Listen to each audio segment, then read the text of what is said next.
Supposed biblical error, the character of Pilate.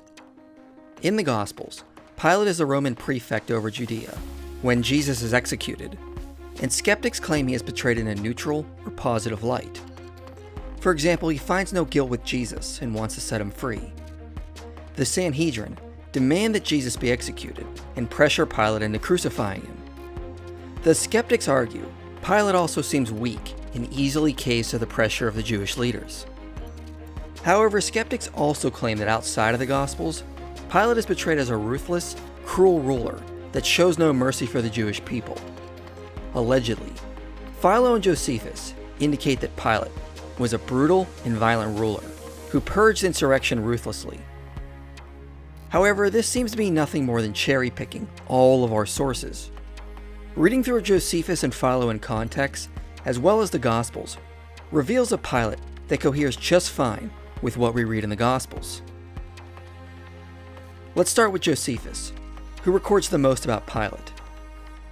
3 events are given, which supposedly demonstrate a Pilate who was brutal and unwilling to cave to the Jewish leaders.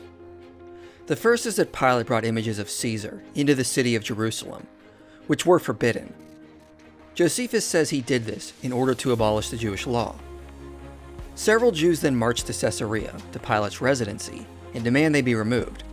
Pilate denied their request, and when the Jews refused to leave, he surrounded them with soldiers, ready to put them to the sword. The Jews then threw themselves at the mercy of Pilate, ready to die instead of betray their sacred laws. And then Pilate relents and removes the images of Caesar. No one dies, and Pilate at first opposes the Jewish demands, eventually gives in. Which is similar to what we see Pilate doing in the Gospels. He fights against their requests, doesn't actually want to kill anyone, and then ultimately caves to their demands. How this is supposed to show an inconsistency with the Gospels is beyond me. After this, a second incident happens where Pilate attempts to build an aqueduct with temple funds. The money was seen as sacred and could not be used for such purposes, so several Jews protested. Pilate demanded they disperse, but they did not listen. So Pilate placed several soldiers disguised as civilians in the crowds, and when he gave the signal, they began to attack the people. Several people died and the crowds dispersed. But Josephus says the reason that people died is because soldiers inflicted much harder blows than Pilate had ordered, punishing alike both those who were rioting and those who were not. In other words, once again, it doesn't seem like Pilate wanted to kill anyone, just create a bit of chaos to get rid of the crowd. Craig Evans also notes a peculiar feature of this event. It is not just like temple funds were available for Pilate to grab whenever he wanted, as they would have been under the control and the protection of the Jewish leaders. And there's no indication he raided the temple to steal the money. Most likely, he would have had access to the temple funds if he was working with the Jewish leaders, who would have made the funds available. So what we see here seems to be a Pilate working with Jewish leaders and trying to be tactical in overcoming a situation, and again, probably not wanting to kill anyone. The final incident is the most brutal, which actually was inflicted on the Samaritans, not the Jews. Josephus tells us a Samaritan prophet rallied a bunch of people, claiming they would find buried artifacts of Moses on Mount Gerizim. The people came out, but also with arms. Pilate dispatched a unit to disperse them, but a small battle broke out, with the Samaritans fleeing. The Romans took several prisoners and put to death the leaders and other influential members. After this, the Samaritans sent an embassy to the governor of Syria, accusing Pilate of murder and violence. Pilate was not removed from his position, like some claim. Instead, he was ordered back to Rome to answer the accusations. But Tiberius died before the trial could take place, and Pilate just never returned to Judea. Which would make sense, since his reign was already longer than most governors over that region. Second, once again, this is an odd event that might have hints of Sanhedrin influence.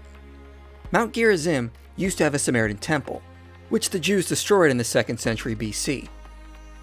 From the Jewish perspective, this could have looked like an attempt to rebuild their temple, therefore creating competition with the temple in Jerusalem. So it's possible the Jewish leaders could have stirred up Pilate like they did with Jesus, insisting this was another attempt to rebel against Rome. But even if that is too speculative, Josephus does tell us the Samaritans came out with arms. From the Roman perspective, this could have easily been understood as the beginning of a rebellion that needed to be addressed.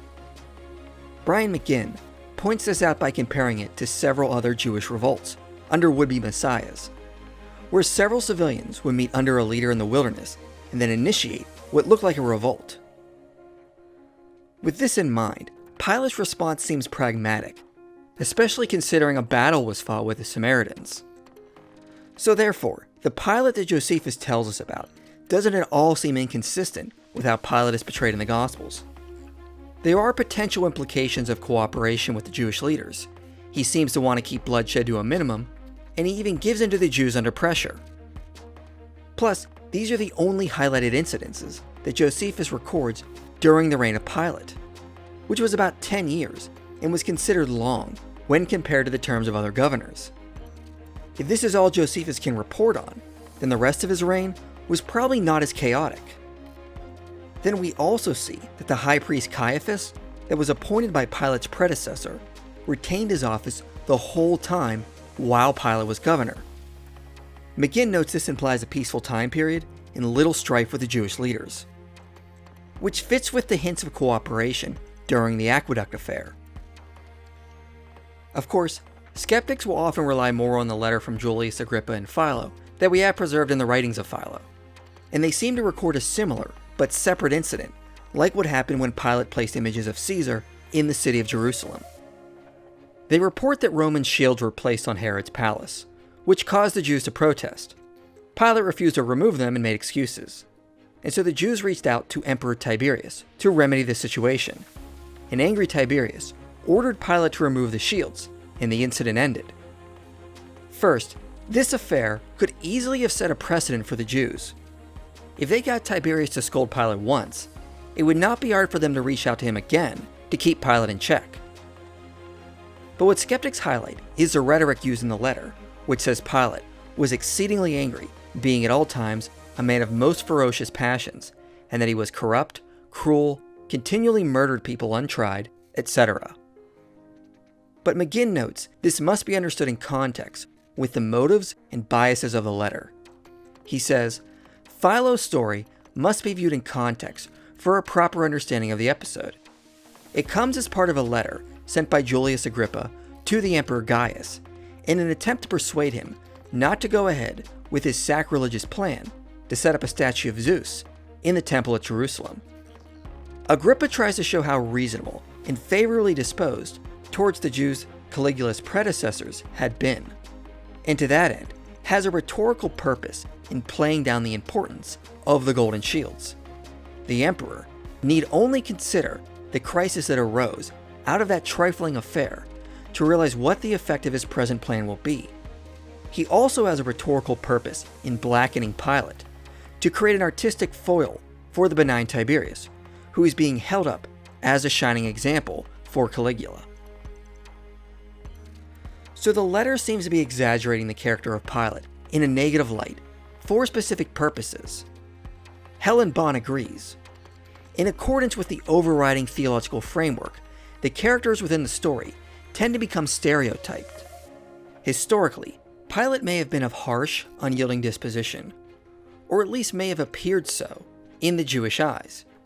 Yet Philo's description of him is doubtless exaggerated in accordance with his own theological rhetoric. However, even if the language is exaggerated, surely there is some truth in what Philo is saying. Well, that is plausible, but still what Philo says correlates well with the character of Pilate in the Gospels. First, notice in this letter, when the Jews threatened to tell Tiberius, it exasperated Pilate in the greatest possible degree, as he feared at least they might in reality go on embassy to the emperor. And this correlates to what we see in the Gospels.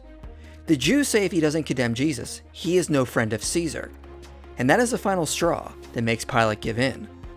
He seems to have worried about falling out of favor with Emperor Tiberius.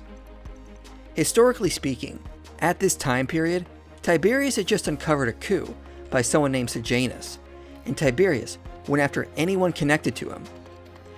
There is limited data that suggests a connection between Pilate and Sejanus existed, And if so, would explain why Pilate would have been paranoid about falling out of favor with Tiberius. Even without that connection, it does seem to be the case that Pilate feared losing favor with Tiberius, and that would fit nicely with what we read in the Gospels. Second, the claim by skeptics that the Gospels paint Pilate as a saint is just false. In fact, you can see a rude and violent picture of him in the Gospels, like what inspired the exaggerated language in the letter of Philo's writings. After finding no guilt with Jesus, Pilate has him flogged and mocked, which doesn't suggest Pilate was a compassionate person who cared about the sensibility of Jewish beliefs. He also had a sign placed above Jesus on the cross, calling him the King of the Jews, which may have been offensive to Jews waiting for a Messiah and who didn't think Jesus was him.